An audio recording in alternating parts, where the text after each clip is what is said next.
Hey, what's up everyone? This is Ben Zinn with nextlevelguitar.com. Thanks for checking out this lesson today. I'm going to bring you 5 inspired by licks and ideas by Jim Campilongo. Really great player, really enjoy his stuff, and he just has such a unique way of playing the Telecaster that I thought it might be fun to put together a few ideas inspired by his playing. So let's jump in and take a look at example number 1. So our first one here, what we're going to open up with is a little pull-off lick descending.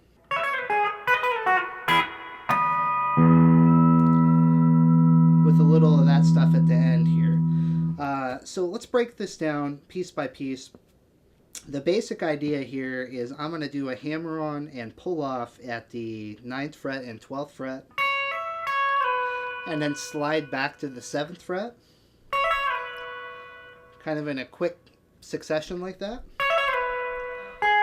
And I'm going to close out, I'm going to punctuate that with a note on the 2nd string, in this case the 9th fret.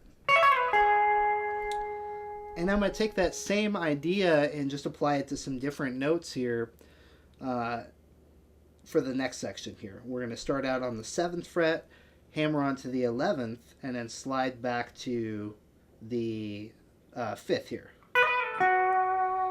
And then closing off with the 7th fret on the 2nd string. Now that suggests like an E chord, an E arpeggio. And then the second one kind of suggests a B7. So you can kind of keep that in mind as you're playing through. And then you end this little section here by playing the 5th fret and the 4th fret at strings 2 and 1 respectively there. So up to that point, that would be like the first half of our lick, right? So all together. And now the very end is where it gets a little interesting here. We're gonna do some harmonics and behind the nut stuff, which this player, he's so great at. We're just gonna take a little piece of that. So the idea here is I'm gonna get the harmonic at the 4th fret at strings 4, 3, and 2. So I'm going to lightly rest my finger to sound the harmonic. And you'll want to note that the harmonic at the 4th fret is not directly over the fret, but a little bit to the left. So if you're not used to finding it, just work with it until you find that sweet spot. You hear even there, it's not quite all the way. So you want to kind of find where it sounds out the best. And then release after you strike it so it has a chance to breathe. Like so. And what we're going to do next is we're going to bend behind the nut here. And we're going to take 2 of these notes and bend them to change the chord. So the idea here is I'm bending up the 2nd string a half step, and I'm bending up the 4th string a whole step.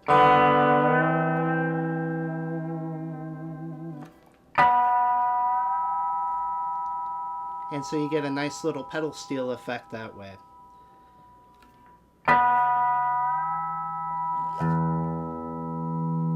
Basically, if you were to play this more traditionally, you kind of have the sound of a B chord going to an E chord.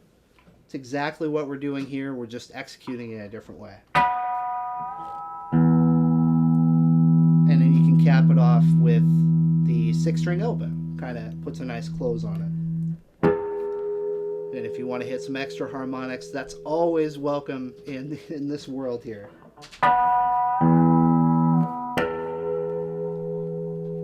So our first lick all together. Everyone, want to mention, if you guys would like a free video lesson and a free ebook that is not available on YouTube, it's going to diagram out great strategies for rock and blues soloing, stuff that we can all use in our everyday playing. We want to send you this free lesson, and all you have to do is just click on the link that you see below. If you click on that link, we'll send you the free video lesson, free ebook, and all you gotta do is just click on the link. So check it out. For example number 2, explore that behind the nut idea a little bit more. because there's so many places that you can take advantage of that.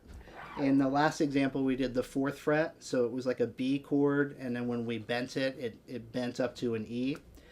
But if we do it in other locations, 12th fret, sounding the harmonic at strings 4, 3, and 2, that makes basically a G chord.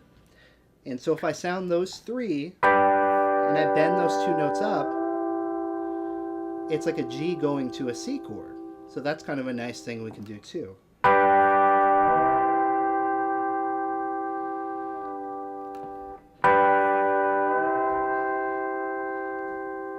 As I was checking this stuff out, I found it was real helpful to just practice tuning the behind the nut bends one at a time rather than both together, because it can be a lot to juggle.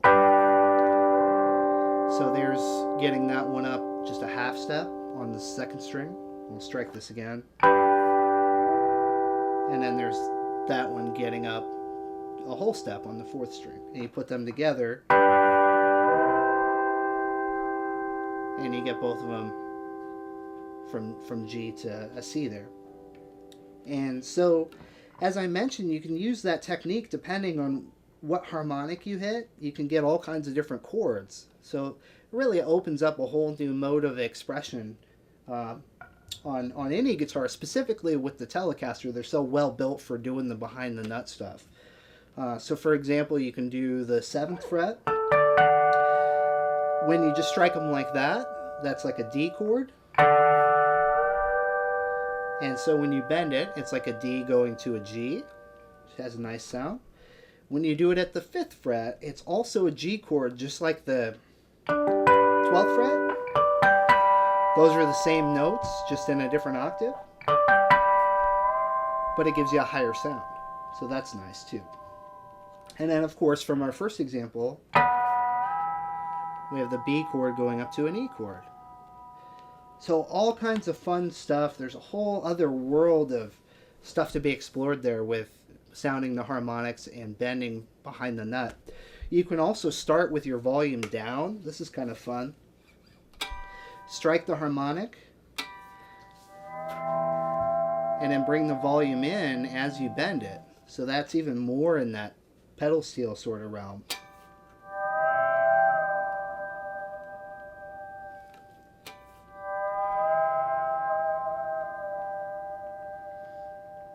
Another thing that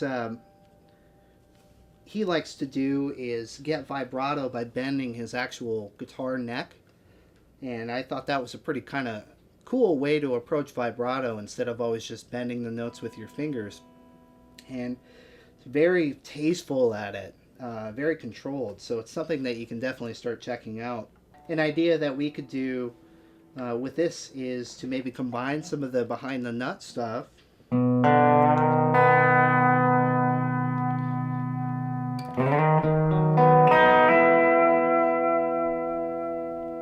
and start to work some of that neck vibrato in. So in this example, I'm starting here with a B note on the 5th string, and then I'm going to strike the 4th string open, bend behind the nut to bend it up a half step. So that kind of gives it that minor to major sound.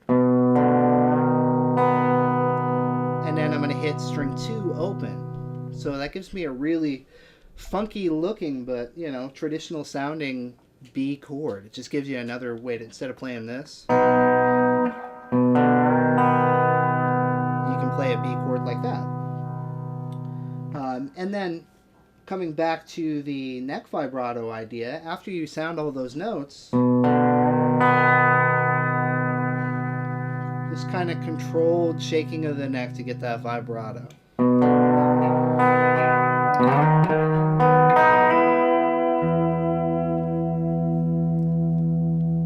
Okay, and that's just sliding into another voicing for a B here. This is from string 5. This would be 6, 4, 4, 4. Just playing those notes in order. And then doing a hammer-on into an E chord. So we start at like 6, 4, 4, 4, and we end up at 6-4-5 on strings 4-3-2.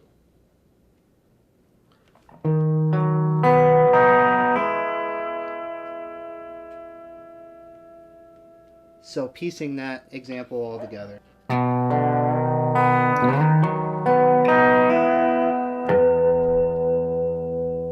Another fun idea that we could use, kind of expanding on the neck vibrato thing, is this idea of these notes moving in opposite directions. So in this example, what I'm going to do is take two notes, and I'm going to make the lower of the two go lower and the higher of the two go higher.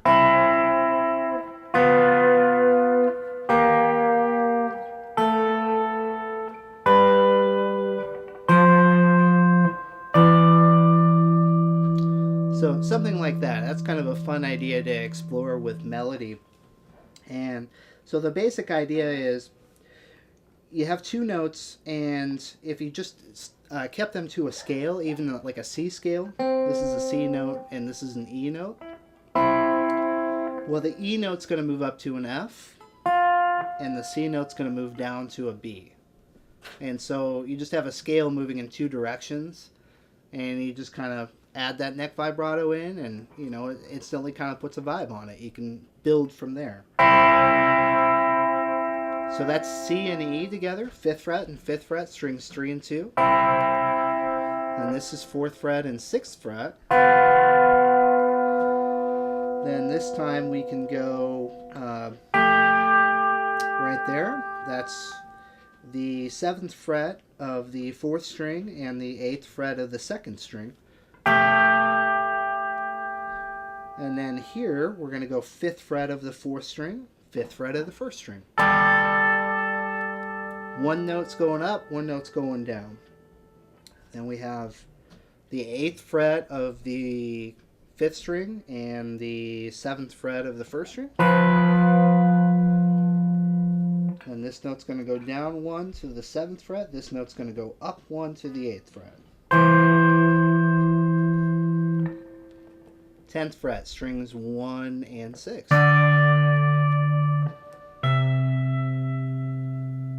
So just nice little idea that you can start messing around with.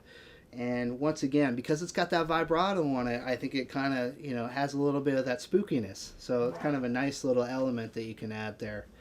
Okay, our last example, I want to take a couple of chords here and just some kind of interesting voicings.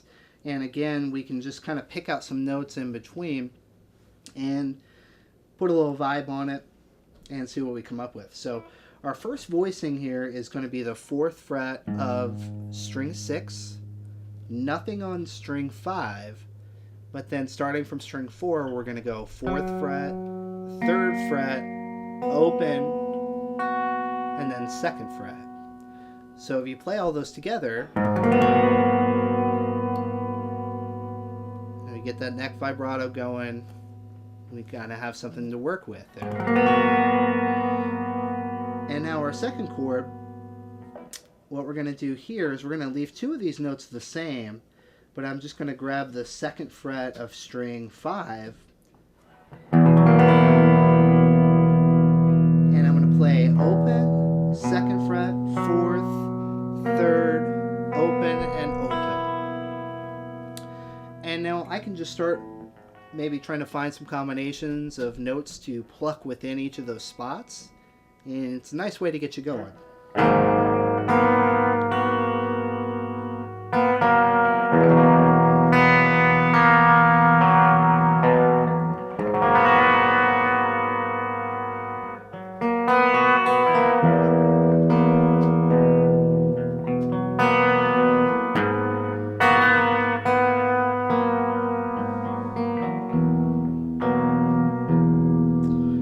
Take this chord and then just bring it to a natural E, and that might be a nice way to smooth that out a little bit at some point.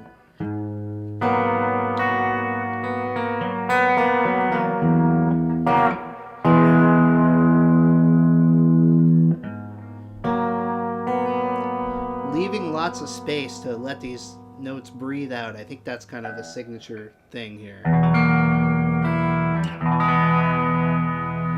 And of course, you can start bringing in, you know, all the other fun tricks that we took a look at throughout the lesson too. Let's kind of just start putting together this whole style. And so I really enjoy this guy's playing, and was inspired by and continue to be inspired by things that he does. All right, everyone, that's going to do it for this lesson. I want to say thanks for checking it out. Hey, if you dug the lesson, be sure and leave a comment down below. Give us a like if you liked it. Click subscribe. That way we'll let you know each time that we upload new lessons. And be sure to check out our website, nextlevelguitar.com. It's a great resource for players of all styles, all skill levels. Want to say thanks again. This is Ben Zinn, nextlevelguitar.com, and I'll see you next time.